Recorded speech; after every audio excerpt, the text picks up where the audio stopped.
देखेंगे किस तरीके से जो है हमें सॉल्व करना है। ये फर्स्ट क्वेश्चन है, इसमें दिया हुआ है कि sum of 3 consecutive even number is 102। Even number का 102 जो है हमें सम दिया हुआ है, तो इवन नंबर हमारा क्या हो जाएगा, मान लो अगर एक x मानता हूँ तो दूसरा x+2 हो जाएगा, तीसरा x+4 हो जाएगा। अब तीनों का सम दिया हुआ है, मतलब 4 2 6, अगर इसमें से घटाएंगे तो हमें कितना आ जाएगा, 6 2 घट के 96। अब 3x से इसमें डिवाइड करेंगे तो 3 3 और 3 2 9, मतलब एक नंबर हमारा क्या आ जाएगा 32, दूसरा नंबर क्या आ जाएगा 34 और तीसरा नंबर क्या आ जाएगा 32 और 4 36।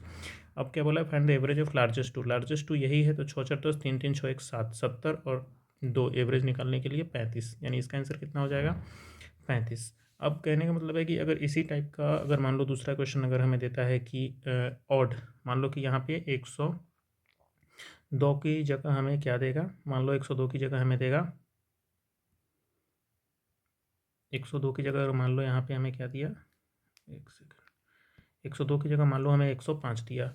उसके बाद हमें यहाँ पे क्या बोलेगा कि आप इसमें क्या निकालो कि sum of 3 consecutive odd number, यहाँ पे क्या देगा ऑड नंबर देगा, और ये बोलेगा कि आप इसका क्या निकालो, हमें लार्जेस्ट 2 नंबर का हमें निकालो। जब इस तरीके का देगा sum of 3 consecutive odd number is 105, 3 odd number का जो सम है वो 105 है, तो एवरेज लार्जेस्ट 2 डिजिट का निकालो। तो सेम इसी तरीके से करेंगे, अगर 105 लार्जेस्ट 2 डिजिट का है तो 3 डिजिट हम यहाँ पे x और x+2 और x+4 मानेंगे। अब ये 4 2 6 जाके इसमें से घटेगा 99 आएगा, फिर 3x से ये डिवाइड होगा तो 33 आ जाएगा। तो एक नंबर अगर 33 आ गया तो दूसरा नंबर कितना हो जाएगा 35, और तीसरा नंबर क्या हो जाएगा 37। अब बोला है कि लास्ट 2 डिजिट का इसका हमको क्या निकालना है एवरेज, तो 7 5 12 3 2 6 72 हो जाएगा।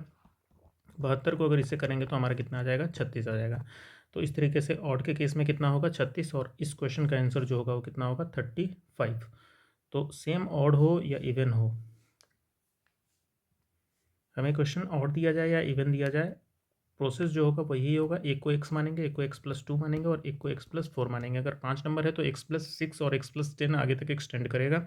उसके बाद जो भी हमारा कांस्टेंट वैल्यू है उसको हम घटाएंगे, और उसके बाद जो भी वेरिएबल है उतना हमें डिवाइड करने के बाद हमें जो ओरिजिनल वैल्यू वो मिलेगी। तो इसको इस तरीके से जो है करना था। इवन हो या ऑड हो, कंसेक्यूटिव रहेगा तभी हम इस तरीके से कर सकते हैं, अगर कंसेक्यूटिव नहीं रहेगा तो उसके लिए दूसरा प्रोसेस होता है। नेक्स्ट क्वेश्चन, इसी का अगला क्वेश्चन है कि हमें यहाँ पे दिया हुआ है कि the present age of A and B is 7:9। तो प्रेजेंट एज यहाँ पे क्या है 7:9 है। उसके बाद 6 साल पहले इसका कितना दिया हुआ है 11 और 15 दिया हुआ है, 11 और 15 दिया हुआ है, और बोल रहा है कि 6 साल बाद ए का एज हमको चाहिए। तो ये अगर ए है, ये अगर बी है, तो ए का 6 साल के मतलब प्रेजेंट से 6 साल के बाद हमको ये चाहिए। यहाँ पे अगर हम देखें, यहाँ पे अगर देखें तो 7 2 9 का गैप है और 11 4 15 का गैप है। तो यहाँ पे जो हम देख रहे हैं, यहाँ पे कितना 2 का गैप है और यहाँ पे 4 का गैप है। तो अमूमन ये 2 एकम 2 2 2 ना 4, मतलब 2 1 की रेशियो में है। तो इसको हमको बराबर करने के लिए क्या करना होगा, ऊपर वाले में हमें, नीचे वाले में 2 से और ऊपर वाले में 1 से मल्टीप्लाई करना होगा। तो ओवरऑल नीचे में 2 से मल्टीप्लाई करना है, ऊपर में 1 से मल्टीप्लाई करना है। तो ये कितना हो जाएगा 11/15 और नीचे हो जाएगा 14/18। मतलब ऊपर वाला से नीचे अब 3 ज़्यादा है, फिर यहाँ पे भी 3 ज़्यादा है, और इस यही जो है 6, एक पार्ट की वैल्यू जो है हमें कितनी मिल गई, यहाँ पे 2 मिल गई। 3 और 6 यानी एक पार्ट की वैल्यू हमें क्या मिल गई 2 मिल गई। अब इसी को जो है हम यहाँ पे पुट करेंगे, 14 दूना हो जाएगा 28 और 18 दूना हो जाएगा 36। तो ए की एज जो हो गई वो 28 हो गई, और बी की जो एज हो गई वो कितनी हो गई 36 हो गई। अभी पूछा है कि ए का जो एज है वो 6 साल के बाद कितना होगा। तो 28 में अगर हम 6 जोड़ देंगे तो यहाँ से हमारा कितना आ जाएगा 34 ईयर्स आ जाएगा, और इसका आंसर कितना बनेगा 34।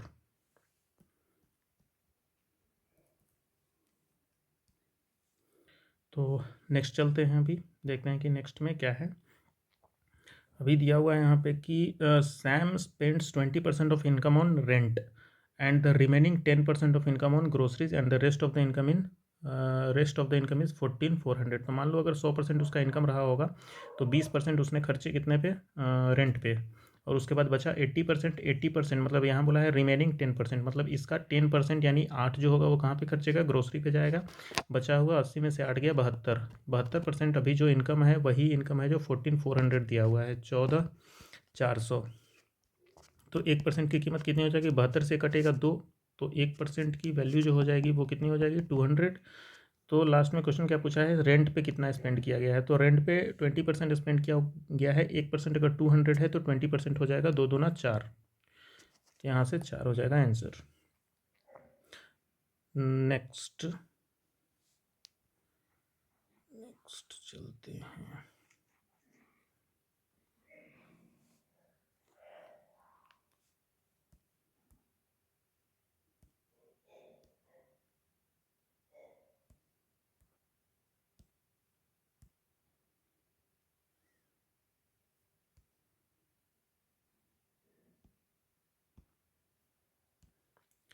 नेक्स्ट आते हैं तो mark price of an article is 50% above it's cost price. तो सीपी और mark price MP. Mark price कितना है 50% ज़्यादा है मतलब 3x हो जाएगा, और सीपी कितना है आपका 50% अबव, तो ये 2x हो जाएगा। अगर 50% को यहाँ पे देख लेते हैं ना, 50% अगर ज़्यादा है तो ये 100 हो जाएगा, 50 दिया और 50 दूना, तो 3-2 की इसकी रेशियो बनेगी, तो हमने इसको 3x और 2x मान लिया। उसके बाद बोलता है कि अब इसको sold for discount of 40। Discount कितने पे दिया जाता है, मार्क प्राइस पे दिया जाता है, तो इसको 40 रुपये के डिस्काउंट पे अगर हम बेच रहे हैं तो ये हमारा क्या हो गया, एसपी हो गया। अब यहाँ पे बोल रहा है कि एंड सोल्ड फॉर 40% प्रॉफिट। अगर कॉस्ट प्राइस पे 40% के प्रॉफिट पे कोई सामान बिक रहा है तो 2x पे कितना है, 40% बोले तो 7/5, तो ये भी हमारा क्या हो गया, एसपी। अब ये दोनों एसपी को जो हम इक्वेट करेंगे, इक्वल करेंगे, तो यहाँ से हमारा आ जाएगा 5 इधर आके 5×3 = 15, 5 का 20, 200 और 7 दूना 14x। तो ओवरऑल अगर 200 इधर जाएगा और 14x इधर जाएगा तो x की वैल्यू आ जाएगी 200। हमें क्या पूछा है, फाइंड द कॉस्ट प्राइस। तो कॉस्ट प्राइस कितना था हमारा, यहाँ पे था 2x, तो यहाँ से 2 दूना 400 हो जाएगा, क्योंकि x की वैल्यू 2 है तो कॉस्ट प्राइस हमारा 2x था, तो हमारा 2 दूना 400 आ जाएगा। नेक्स्ट क्वेश्चन चलते हैं अभी।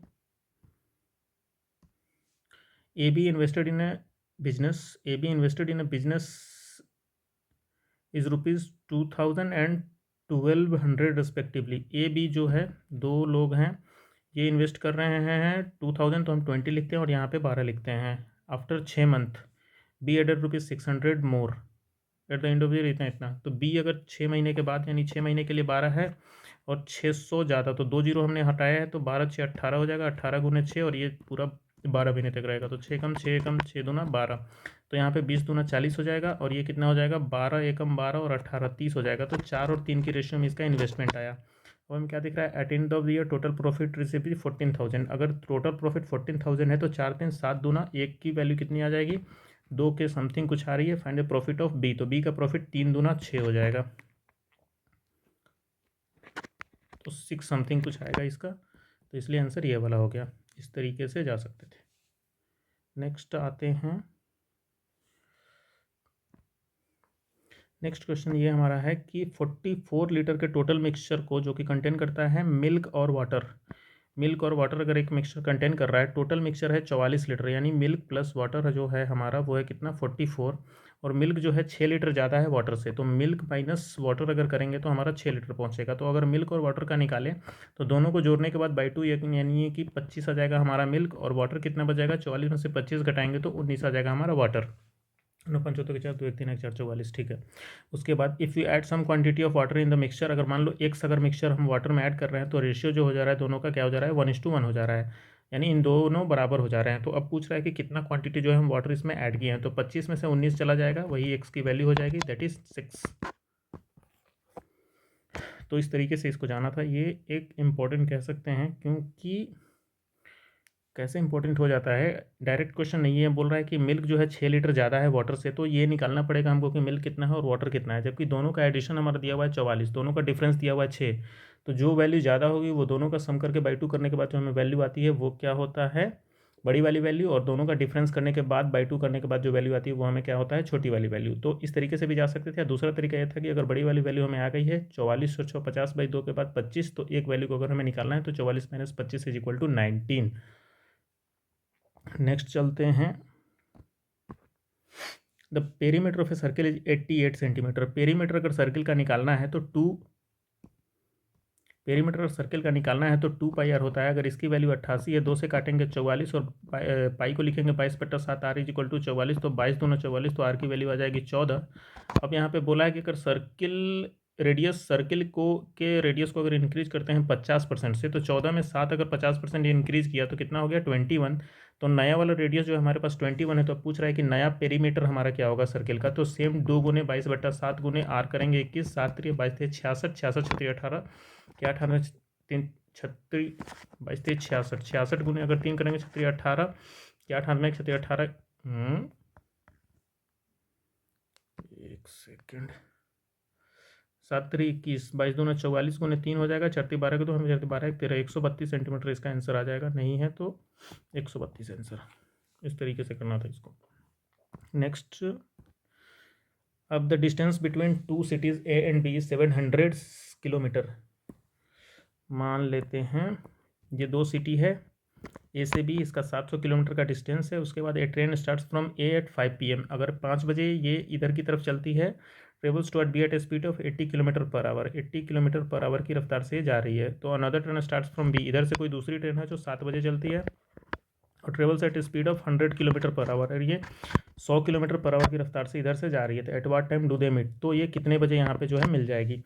अब देखो, एक कॉन्सेप्ट होता है कि अगर ट्रेन दोनों अपोजिट डायरेक्शन में चल रही है तो दोनों का स्पीड जो होता है वो प्लस होता है, और अगर दोनों अगर सेम डायरेक्शन में चल रही है तो दोनों का स्पीड जो होता है वो क्या होता है, माइनस होता है। यहाँ पे दोनों जो है एक दूसरे के अपोजिट डायरेक्शन में चल रही है तो यहाँ पे डिस्टेंस जो होगा हमारा वो प्लस होगा। लेकिन ये बात का ध्यान रखना है कि दोनों जो है सेम टाइम में निकलना चाहिए। ये अगर 5 बजे निकल रहा है, ये अगर 7 बजे निकल रहा है, तो 2 घंटे का गैप है। तो उसके लिए हमें क्या करना पड़ेगा, ये 5 बजे वाले को 7 बजे तक ले जाना होगा। अगर मान लो कि 5 बजे से 7 बजे यानी 2 घंटे अगर इसको बढ़ाएंगे तो 1 घंटे में कितना चल रहा है, 800 किलोमीटर प्रति घंटे की रफ्तार से चल रहा है। तो 2 घंटे में ये कितना, 880 है ना भाई, हाँ 80 है। तो 80 किलोमीटर प्रति घंटे यानी 1 घंटे में 80 किलोमीटर चल रहा है। तो 5 + 2 7 बजे तक ये 2 घंटे में कितना चल जाएगा, 160 किलोमीटर ये चल जाएगा। अब 7 बजे ये भी चलेगा, 7 बजे ये भी चलेगा। तो 700 में से अगर 160 किलोमीटर अगर ऑलरेडी ये चल चुका है तो दोनों को अभी कितना कवर करना है, तो 700 में से 160 घटाएंगे तो 2 2 2 2 5 7 यानी 540 किलोमीटर का डिस्टेंस जो है कवर करना है अपोजिट डायरेक्शन में। यानी 100 और 80 दोनों को जोड़ेंगे तो 180 हो जाएगा, 18 18 18 36 38 54, यानी 3 घंटे में जो है कवर हो जाएगा। तो 7 बजे शाम से 3 घंटे अगर बढ़ाएंगे तो 10 PM इसका आंसर होना चाहिए। तो 7 बजे से अगर बढ़ के जाएगा तो 3 बजे पहुंचेगा तो 10 बजे इसका आंसर हो जाएगा। यहाँ पे 10 PM। नेक्स्ट चलते हैं, 3 pen 4 pencil and 1 rubber cost 90, 24 और 5। तो एक पेंसिल और एक पेन और 1 रबर का दाम बताना है। देखने से तो कुछ अजीब लग रहा है, लेकिन एक एक का निकालते हैं तो 3 से 30 आ जाएगा ये, और ये 4 आ जाएगा, 4 6 24 और 1 5 का दिया हुआ है। तो एक एक का 6 5 11, अगर इसमें ऐड कर देंगे तो ये हमारा 41 हो जाएगा।